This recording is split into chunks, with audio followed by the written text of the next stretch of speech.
Shalom TV, celebrating Jewish culture. Funding for Shalom TV has been provided by the following.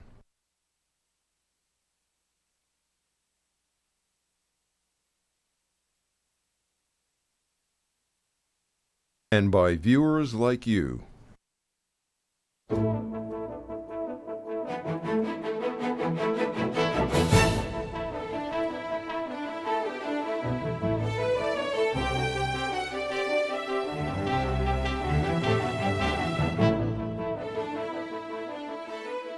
I'm pleased with what's been reported and what we've learned. I don't know that we'll really see the impact and effect of it for a period of time, and we'll have to continue to watch that. But certainly this type of public display of warmth and understanding between the United States and Israel, which I think has existed beneath the surface for some period of time, to have it publicly displayed is very important, both for Israel's friends and for those who sometimes are not Israel's friends to see. We know you've been very close to the president. You've discussed that with us before on Shalom TV. And my sense was that you became sensitive to the extent to which there was concern among mainstream American Jewish leadership that somehow the president had changed subtly American foreign policy vis-a-vis Israel, that there was some distancing, and then there was the problem with the Prime Minister when he visited in March. To what extent have you been troubled? To what extent have you in any way communicated from Alan Solow's perspective concerns to the White House? Well, my job is to represent the American Jewish communal leadership and the 52 organizations that are members of the conference. And so I'm in regular communication with the White House at the very senior levels regarding issues that come up from time to time, and certainly without characterizing it as a concern or being troubling. There certainly were a series of issues that people had expressed some skepticism, I think it's fair to say, about, and I wanted to make sure, and our organization wanted to make sure, that the White House was aware of those concerns and was responding to them appropriately. And I think that over the course of the last several months, we've seen a greater effort on the part of the White House to be direct in responding to Jewish communal concerns, and I think yesterday was an example of that. Look, I understand it's difficult for you. I can't put you on the spot, and none of that I don't want to put you on the spot.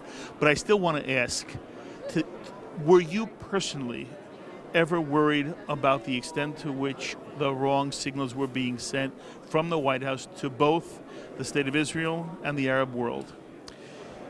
I think what's fair to say is that I think that there have been some impressions that have been left which the United States could do better at. I have been critical of some of the public diplomacy of the United States that I thought was unhelpful. I have made several public statements that have suggested that some of the type of to and fro that was evident in public was not inappropriate to be handled in private, but between friends should really be handled behind closed doors, and that there's a negative result that comes from handling it in public. So I've been somewhat outspoken in suggesting to the White House from time to time that they try to handle matters more appropriately behind closed doors, and I'm not the only one who's expressed that view. I think that the intentions of the American administration towards Israel and this particular government have been quite good, but I think that the execution sometimes has been less than maybe I would have desired, or than I think even the administration has desired from time to time. But I think every administration goes through a learning process. This one is no different than any others, and in this particular instance we have two new governments within the last year and a half, and they've each taken time to find their own sea legs and then to determine how to work with each other. And our role at the conference, rather than heaping on criticism or praise for that matter, has been to do what we can do, mostly in quiet ways, but we hope effective ways, to try to increase the strength of the relationship and make sure that the two parties understand the importance of this partnership. Alan, to what extent do you believe this meeting of warmth between President Obama and Prime Minister Netanyahu was motivated by political concerns on the White House's part? Personally speaking, I think very little. I've spent a fair amount of time conferring with White House officials on their policies in the Middle East and with respect to Israel in particular. And I was involved in politics at one time, so they know that I would be interested in hearing the political part of it. And there's been essentially no conversation of politics. I think that the president expressed early on that this was an important priority of his, and I think that he stuck with it. The prime minister has expressed from the very beginning of taking the position that this was an important priority to him, but that there were certain limitations he had, certain issues with respect to Israel's security and its recognition and the end of the conflict that are not negotiable for him in a sense. And I think that he stuck with those, and I think that trying to have the United States and Israel understand that the policies that were being expressed by each of the administrations, that they could work together in the same direction, that's been where our effort's been, and it's been very little, if at all, about what domestic political concerns are, frankly, either in the United States or in Israel. I think these are both men who are trying to focus on doing their job. One last issue. Those who are critical of the Prime Minister of Israel say that when Benjamin Netanyahu endorses the two-state solution, he is being in some way duplicitous, that he doesn't really mean it, and that in fact those who see Israel as the obstacle and view in some way with sympathy the Palestinian cause from within the Jewish community believe that Mahmoud Abbas is the sincere one and Benjamin Netanyahu is not.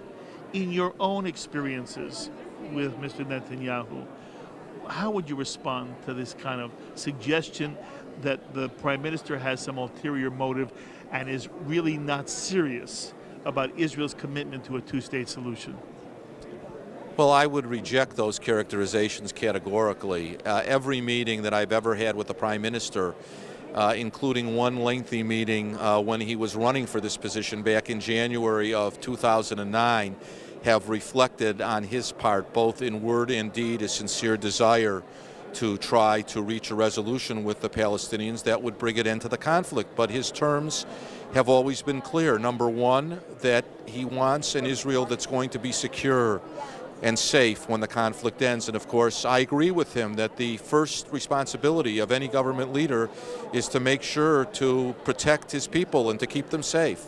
So I think that's a perfectly reasonable demand, and nobody should doubt that. And the second is that he believes that the conflict will not end until there is a recognition that Israel is the nation state of the Jewish people. That seems to me also to be a perfectly appropriate demand. So to suggest that placing those types of caveats on a final resolution, and he doesn't make those preconditions to negotiation. He says those, in his view, are prerequisites to having a final settlement. To have those two factors involved aren't impediments to peace. I view them as being positive factors towards peace, because they are certainly objectives which can be obtained if the Palestinian partners are really true partners for peace. They should want to bring an end to the conflict. President Abbas has expressed now on several recent occasions that he understands that Israel has security needs. Let's go to direct negotiations, which the Prime Minister has said he's been prepared to do since day one, and let's have action. Let's have deeds. Let's have movement that gets us to the end of this conflict. And I'm absolutely confident, as a person who's spent a fair amount of time with this Prime Minister, that Benjamin Netanyahu is prepared to make peace with all of Israel's neighbors. Alan, why doesn't Mahmoud Abbas agree to sit with Prime Minister Netanyahu?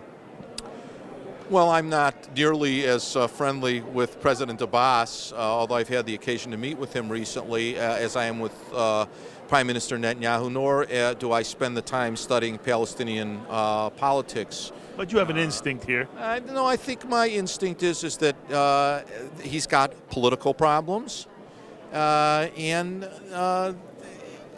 it is a serious move for Palestinian leadership to move away from the traditional rejectionism which has been part of the Palestinian movement. I'm not going to prejudge whether or not President Abbas or Prime Minister Fayyad will get to the end of the road. That's what the negotiations will be about. But my view is that we ought to get to direct negotiations, and then we'll find out. The proof will be in the pudding, as they say. We'll either get them in the room and people will make rational proposals, and we'll get to a point where people really understand each other's concerns. Prime Minister will have a chance to hear President Abbas's concerns, and President Abbas will have a chance to hear from Prime Minister Netanyahu. And if they're really serious about solving each other's problems, as I think Prime Minister Netanyahu has said in some of his public interviews when he's been in Washington this week, you'd be very surprised at what could happen. So that will be the test. And when I've spoken out on this recently after meeting with President Abbas, it's not that his words bother me or make me happy. The question is going to be, what are the deeds going to be going forward? And that'll be the true test for any statesman. Alan, you're doing a remarkable job as chairman of the President's Conference, and it's always a delight to speak with you. Thank you for giving us time, and we'll sit sometime soon in our studio together. Be delighted to do it. Thank you always. Alan Solow, who's the chairman of the Conference of Presidents of major American Jewish organizations. As you have seen the reports that came out of that meeting, what do you think it means? Has it changed any of your sense of the American administration's relationship to Israel? Yeah, I'm hopeful. I think yesterday was a very good day and an important day. The relationship, first of all, is inherently a strong relationship because it's not dependent on any particular administration or individual. It goes very deep into the hearts and souls of the American people and American institutions. And the fact is, I think what we saw yesterday was really a reflection of that, as much as all the political factors. Everyone talked about the Democrats are worried, which I don't minimize. But I think it also is a reflection of a realization of where America is. And it's not something that, even if a particular president wanted to fundamentally change it, and I'm not saying that the president does, but even if he wanted to, I think you come across that very fact. And it shows in polls, it shows in the way the American people treat many of the issues. For example, the flotilla issue, which around the world Israel was largely condemned. In a public opinion poll, found that the American people did not blame the Israelis, they blamed the activists. So I think yesterday was a good day. I'm not Pollyannish in the sense that I think all problems are resolved, but I think it was very important. We have been saying from the beginning of this administration that it was very important how the administration spoke to the world about Israel. It was one of the most troubling elements, that when the administration didn't speak positively, that enabled the anti-Israel forces to build up steam and energy. So if we say that, we also have to say when the President of the United States speaks as he did, we should be encouraged and commend him for that.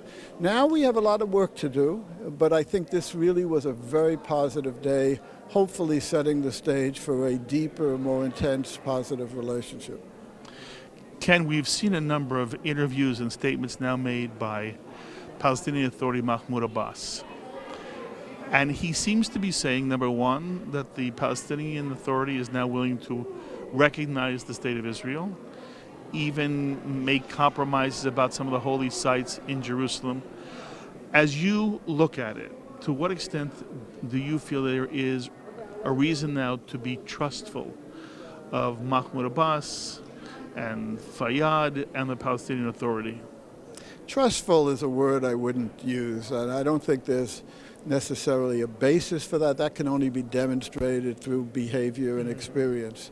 I would say there's reason to explore and to take opportunities to explore and see how real it is. After all, 10 years ago when Ehud Barak was offering the Palestinians a state on 90% of the land and also even offering the sharing of the holy sites, all Israel heard in return was that there's no Jewish connection to the land of Israel, to Jerusalem, and has that fundamentally changed? I don't know the answer. I think it's important to find out the answers to those questions, but not to jump to the assumption without evidence that that has fundamentally changed. So I always believe it's in Israel's interest to explore the possibilities of peace.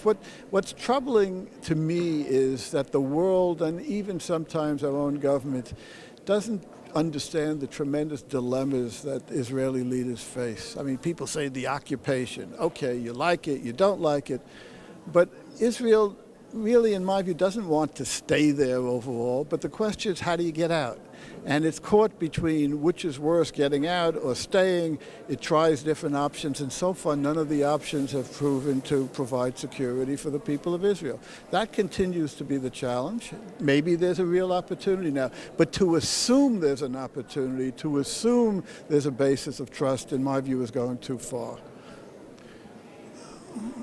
What Abbas says is, as a precondition for talks with Israel, the Israeli government must put an end, a complete end, to all settlement activity, and that without that precondition being met, he will not sit with Netanyahu or the Israeli government.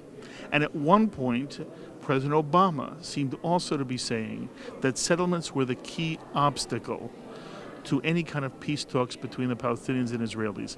It was in that context that the ADL put its ad in the New York Times. To what extent now do you feel the settlement issue remains on the front burner for the United States? And to what extent is it really an issue which is honest when Abbas says, we won't sit with you unless there's a complete halt to settlement activity? Look, I mean, first of all, there is no doubt that the administration making this a priority issue put Abbas in a situation where he could not be less holy than the Pope, on this kind of an issue. In other words, he's going to stand up for it if the President of the United States is. And so, because after all, it's been said many times, there were full negotiations between Omer and Abbas while Israel was still building settlements. So it was only the fact that the administration made it an issue that it became an issue for Abbas. Has he backed off that? I tend to think that the President and his people understand this was a counterproductive exercise. Make no mistake about it, there always have been differences between American administrations of both parties and Israel on the subject of settlements. That's not what the problem was. That there are differences, we know. The question is, how much do you make of it? Do you make it a sine qua non in order to do such and such, or do you keep it in perspective? I believe the administration has begun to understand that it must be kept somewhat in perspective. It doesn't mean they're letting go of the issue, but by the very fact that the announcement was made by the President that he hopes that there will be proximity talks to direct negotiations before the end of the moratorium. And so I think what the President was saying, in effect, was let's get to negotiations first, then maybe in a better environment, maybe Israel would be willing to consider extending the moratorium. If there are no negotiations, the President realized there was very little chance that Israel would do that. So I think they're not exactly putting settlements on the back burner, but they're keeping it more in perspective. We will see whether Abbas will get that message as well. One last question for you relates to your work at the ADL. What we have seen is now a concerted effort to delegitimize the very existence of the State of Israel. It is almost as if the Palestinians have decided they can't win the war militarily, they will win it in the court of public opinion. And there has been a rise, it appears, especially in Europe, of anti-Semitism. To what extent has the delegitimization of Israel process somehow spread its tentacles into America? What is the state now of anti-Semitism as you see it here in this country, Ken? Well, from the beginning of this administration, my concern was that by giving at best mixed signals about the American-Israeli relationship, we were providing fuel and fodder for the anti-Israel forces who have been worked, truth be told, for decades. We go back to Zionism. They have been anti-Israel forces, people trying to delegitimize Israel for decades. But they always knew one thing. No matter how much they worked in Europe, in Latin America, in Asia, they would come across America, and that was a limit to how much they could accomplish. They now believe, right or wrong, that there's a window of opportunity because they think that this administration no longer is in the same position. That's exactly why yesterday was so important, to send that message, you're wrong, you're reading us wrong. And we hope this will begin to push back on the delegitimization effort, because I believe the single biggest factor in this surge of delegitimization efforts is a perception of where the American administration, whether that perception is right or wrong. Now, having said that, where does anti-Semitism fit into it? I've been talking a great deal. People ask us at ADL, is it happening again? You know, that big question, and we try to make distinctions. Credibility is everything. This isn't the 1930s and 40s with all the problems.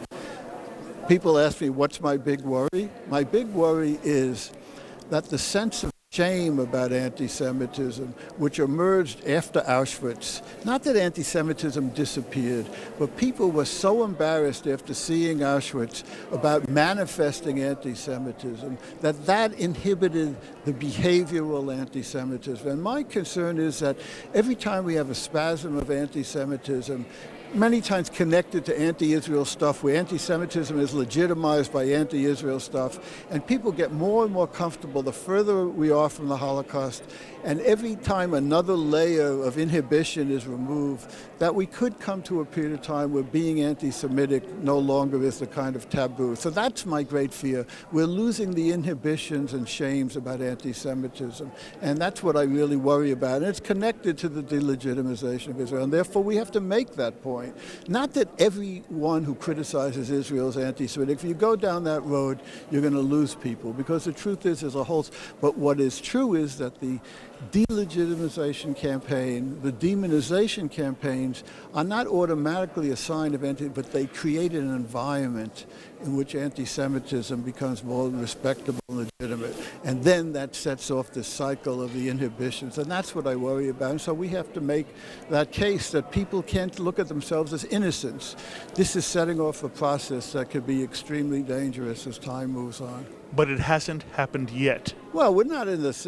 I don't want to. I mean, the fact is, we can look around the world. Clearly, in the Arab and Islamic worlds, anti-Semitism is rife. Parts of Europe it is, but there are still Jewish communities living in Europe having fairly normal lives. What the future will bring, and all the discussion about Islamic extremism and the left-wing anti-Israel, anti-Jewish stuff. I mean, that's a whole long discussion. I'm not one who. I'm always amused when people say Europe is going to turn Islamic in 20 years. And I said, you folks don't understand. That's not the great threat to me, because people don't understand the Europeans are not about to give up their identity. What could happen is that right-wing extremist parties could begin to be legitimized by the surge of Islamic extremism. And the truth is, neither one of those things is good for Jews. So there are plenty of problems and issues ahead, but it's not necessarily in the way that sometimes people cast them. How symptomatic are the comments of a Helen Thomas? Symptomatic of Helen Thomas? No, symptomatic of a greater spread, a greater latent attitude of anti-Semitism in America. I think it's probably not very symptomatic at all in America. Unfortunately, it is much more symptomatic in some places around the world. I think Helen Thomas's comments probably resonated in certain parts of Europe, without overstating it. But I think there are people out there in the world. In America, I don't think that many, not that we should be complacent about it, but I don't really believe that most Americans come close to subscribing to that kind of garbage that she mouthed. You remain one of the most articulate individuals on the American Jewish scene. Thank you for giving me a moment. Ken Jacobson, Deputy National Director of the ADL. Thank you, my friend. I'm standing with a dear friend, the Executive Vice President of the New York Board of Rabbis, which is one of the leading board of rabbis in the entire country, Joe Potasnik, who you see often on his own program, Faith to Faith. So yesterday, Benjamin Netanyahu goes to Washington, meets with the president. It seems to be a very different kind of meeting than the one he had in March. To what extent do you feel it signals a true change in the Obama policy? You know, one of the things that Jewish tradition teaches us is the day after that matters. If you look at our commentaries, they always tell you, see what happens the day after the great event. You know, Hanukkah, what happens the day after? They continue the legacy. So I think there's a lot to be seen yet. Of course, yesterday was encouraging from the outside. The question is what's been said on the inside and what's going to be done the days after. I was telling some people today that we have this old adage, opportunity knocks once. In the Middle East, opportunity has knocked many times. But there again, the question is, who's going to answer the door after we continue to give opportunity after opportunity? So I'm hopeful that we're going to see a change of direction and we will see the beginning of peace. But thus far, it has been most discouraging. Look at the history of the Middle East. So, Joe, if you had the chance to sit with President Obama all alone, just the two of you, what message would you like to convey to him about the Middle East conflict in general and the state of Israel? I would say to him, President Obama, always remember that there has been one ally who has remained an ally. Please don't treat an ally like an adversary. Treat an ally as a close friend, because you have no better friend than Israel, and Israel has no better friend than America. In your sense, in your opinion, at the moment, is the Palestinian Authority prepared to sit and make peace with the state of Israel, a real peace in a two-state solution? We thought at Camp David that Arafat, with Clinton there, Barak, all the concessions being made, that peace was imminent. And one of the things we've learned, going back to precedent, is you cannot predict anything except it's unpredictable. I don't know. We'd like to think there's going to be peace, but the question remains, do we really have a peace partner here? Does Abbas have authority? And who comes after Abbas? These are questions that are serious. Look, one of the things we know with Israel, you're always going to have a succession of democratic leaders. You don't have that kind of historical precedent in Palestinian Authority. So we give away the land, they give us a promise. Where's the assurance? And, you know, when it comes to protection of people, that has to be paramount. How many members are in the New York Board of Rabbis? 800 rabbis. Okay, 800. And I have all their sermons here for you for the holidays that I'd like to preach on the air today. Thank you. In general, how would you characterize the membership? These people go by. How would you characterize the membership in terms of liberal or conservative in general? Not about Israel, but were we to talk to, the majority of the constituents who are part of the New York Board of Rabbis, would you find a liberal or conservative bent to them? I'll answer that the way I used to answer all my exams at Yeshiva University. Yesh omrim v'yesh omrim. There are those who say yes and those who say no. I think there's a real dichotomy in the Jewish community. I don't think you're going to find people automatically on one side. I know, again, historically, Jews have always gravitated towards the liberal camp. But I think you find in recent years there's been a diminution. There are those who are going towards the conservative camp. There's a split. There really is a split. And also you have to look at the issues. So it's not just one that you can generalize. What's the specific issue and how do Jews look at that issue? And where do they stand on the peace process and Israel as either an impediment or the Palestinians as the impediment? Well, first of all, I think Jews are always pro-peace. Every reasonable person, and certainly those who value lives, care about peace. I think there's a big difference between those who were born after 67 and those before. Those before 67 know the history very well. We didn't have settlements, outposts, and yet we didn't see peace. Those afterwards who grew up with occupation, and those words that really tended to denigrate the Israeli presence, I think have a bit of a different view. But they also see in Israel, whether it's Barak or Netanyahu, whether Rabin, whether Perez, they've seen offer after offer, and still we're basically in the same place. You raise such a wonderful point. There's a sense in the American community as a whole, the American Jewish community, that there is a loss of sense of historical perspective. And you now mentioned that even within the rabbinate, there are those who are younger and older, those who've experienced, who, for many rabbis, they never lived where there was no state of Israel. It's true. And I think one of the deficiencies in our thinking is we tend to write off those with whom we disagree. We're a minority of a minority, and we cannot afford to write off people. Even when they take a contrary point of view, Jewish tradition is predicated on opposing points of view. We have to find room for those who are different. Otherwise, I think we're going to lose them. Joe Potasnik is what is called on the American Jewish scene a rabbi's rabbi. He is one of the most articulate people who's ever sat as the executive vice president of the New York Board of Rabbis. It's an honor for me to just be associated with you, and you continue your good work. You're amazing. And you're my rabbi, so I'm a rabbi's rabbi, the rabbi of the rabbi's rabbi. Thank you. Be well. Joe Potasnik. I'm standing now with Yaakov Kermaier, who is the president of the New York Board of Rabbis. You've been president for about 7 months. 7 months indeed. Very nice to be here with you. Where's your congregation? My congregation is actually just a few blocks from here on 62nd Street between 5th and Madison. Named? 5th Avenue Synagogue. Okay. You're at one of the great Orthodox institutions of Manhattan. And here we are together at the Plaza Hotel, where in a few moments the Prime Minister of Israel, Benjamin Netanyahu, will speak after meeting yesterday with the President of the United States.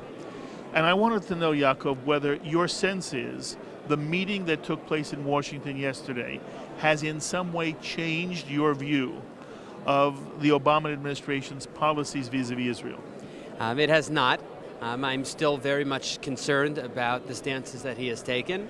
And like many, I wonder if the new positive attitude that was expressed in the aftermath of their 1 hour meeting was more a product of the upcoming November elections and the desire to put a more positive spin on the relationship with a country that is very popular amongst the American populace, or whether or not it really does represent a change in attitude. And I think we shouldn't read too much into one meeting and one, prepared media interview that they conducted. I think we should keep the pressure on Obama that he should act in accordance with some of the views that he expressed today, that he should indeed support Israel as it pursues its security interests, and he should indeed pressure the Palestinians to make the concessions that the Israelis have always been willing to make. Yaakov, I'm wondering myself whether it matters, whether the change of expression that we saw yesterday is a manifestation of a political concern or not. Because one of the things that happens is that the Arab world hears a message. And one of the things I've heard said often is that the message that's come out of the White House has emboldened or strengthened the resolve of the Arab community, the Palestinian community. And if in fact the president is now taking a different tact and has a different narrative, for whatever the reason, it's good for Israel. I think there is some truth to that. In politics, what is said is very important. Not as important as what is done, but it is important. But I do believe that it is important to understand that President Obama will not pressure Israel to make concessions that Israel views against its strategic interests. I do not know, for instance, what was discussed vis-a-vis the end of the settlement building moratorium that expires in a couple of months. I don't know what commitments he is pressuring Prime Minister Netanyahu to make with regard to other security issues vis-a-vis the blockade of Gaza. And again, it's very important for us to continue to pressure the president, to thank him. I think it's very important for us to thank him for the positive words that he expressed in the aftermath of their meeting. I think we should encourage him. I think he deserves praise for making those remarks, absolutely. But at the same time, we have to continue pressuring him to make sure that the policies that he advocates and the initiatives that he pursues in the Middle East are consistent with the words that he uttered yesterday. It sounds then that you are pessimistic, in the short term at least, about peace breaking out in the Middle East. I am pessimistic about there being a negotiated peace agreement that creates two states living side by side in peace security, as the cliche has been uttered so many times. I don't think that is realistic in the near future, because I do not believe that the Palestinian public has been educated towards peace. I think genuine peace and security achieved between the two peoples is something that is a generational process. That is to say that I think that from kindergarten through high school, Palestinian children have to be educated to accept the Jewish state and to have an image in their mind's eye of an ideal that includes peace. And I think they don't have that. Yaakov, it was a pleasure speaking with you. I wish you luck both as president of the New York Board of Rabbis and as rabbi of Fifth Avenue Synagogue. Thank you for giving us some time. It's my pleasure. Anytime.